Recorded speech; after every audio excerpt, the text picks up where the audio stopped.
He always thought storms were honest. Loud, obvious, impossible to misunderstand. When the weather turned bad, you knew why things felt wrong. That's why he didn't panic at first. The power outage. The empty road. The sounds outside his house. All of it had an explanation. At least, that's what he kept telling himself while the night got colder and the silence grew heavier. He was alone, miles from anyone else, and something out there knew it. The strange part wasn't that someone came to his door. The strange part was how long they had clearly been there before he ever noticed. He was 31 and lived alone in a rented house on the edge of a rural county, the kind of place people passed through but never stayed. He worked nights doing remote tech support, which meant his sleep schedule was already broken. He liked it that way. Fewer people. Fewer reasons to interact. The house sat at the end of a narrow gravel road, surrounded by trees and empty land.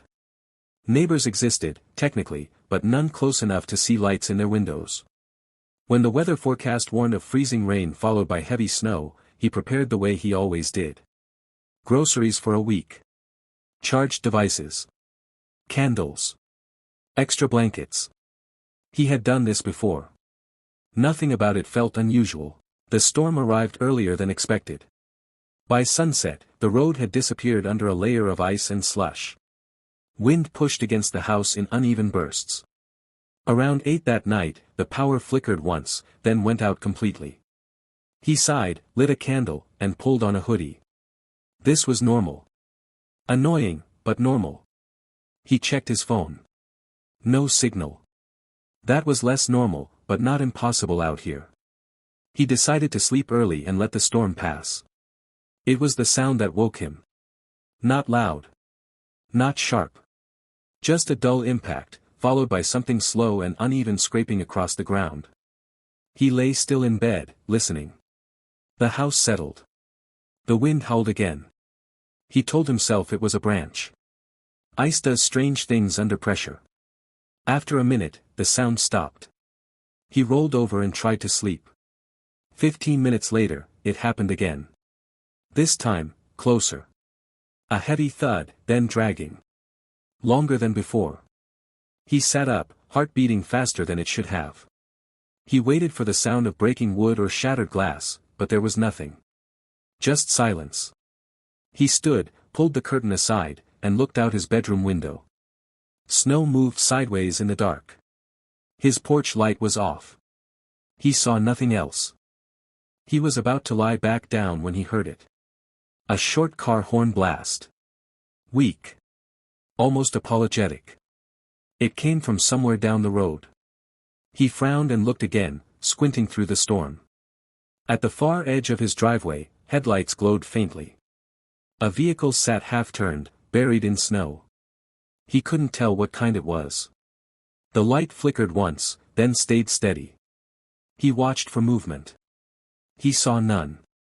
No door opening. No person waving. Just the car, idling or pretending to.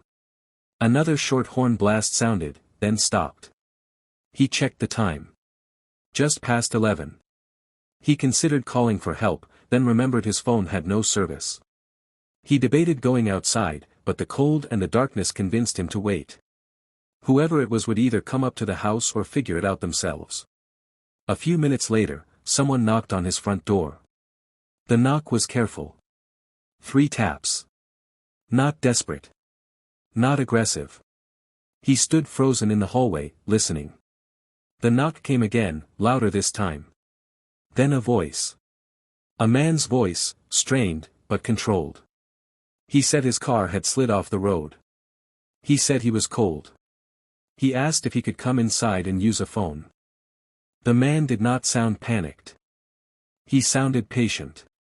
He approached the door slowly and turned on the porch light. Through the peephole, he saw a man standing just out of the direct light. Snow clung to his coat and shoulders. His head was lowered. His face was mostly hidden by the hood. He unlocked the door but left the chain in place and cracked it open a few inches. Cold air rushed in. The man thanked him immediately. Too quickly. He stepped closer without being asked. That's when he noticed the boots. They were clean. Dry. No snow packed into the soles. No mud. Nothing that suggested the man had walked through a storm to get here. The rest of him looked weathered, but the boots looked new. He felt something drop in his stomach. He told the man he would call for help. He said he couldn't let anyone inside. The man's posture changed slightly. His shoulders relaxed. He smiled, though the smile didn't reach his eyes. He said he understood. He said it was dangerous to trust people these days. Then he leaned forward, just enough for his face to catch the light. His skin looked pale. Too pale. His eyes reflected the porch light strangely, like glass.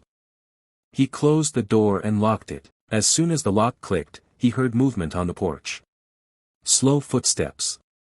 Not leaving. Circling. He backed away from the door and grabbed his phone, pacing as he tried to get a signal. Nothing. The footsteps moved away from the front of the house. He heard them crunch through snow toward the side yard. Then the back. A loud bang hit the rear door. Hard enough to rattle the frame. He flinched and dropped the phone. Another bang followed. Then another. No voice this time. Just force. He ran to his bedroom, locked the door, and grabbed the only thing he could use as a weapon. He stood there, listening, every muscle tight. The banging stopped. Minutes passed. He didn't move. He barely breathed. Then he heard the horn again. Long this time. Continuous.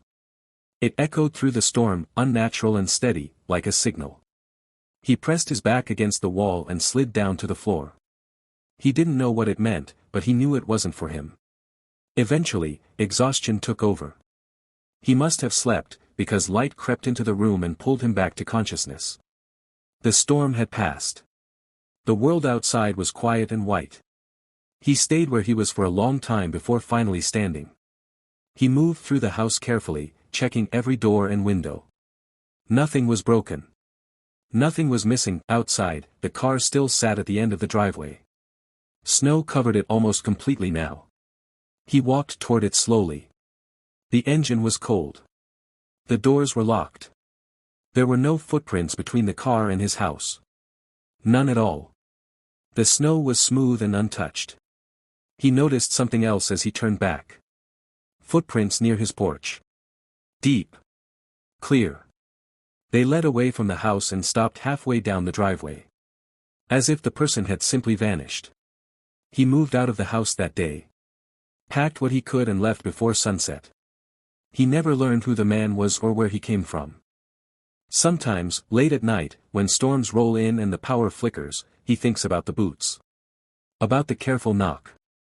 About how someone had known exactly when he would be alone. And he wonders how long that man had been standing outside, listening, before he ever made a sound.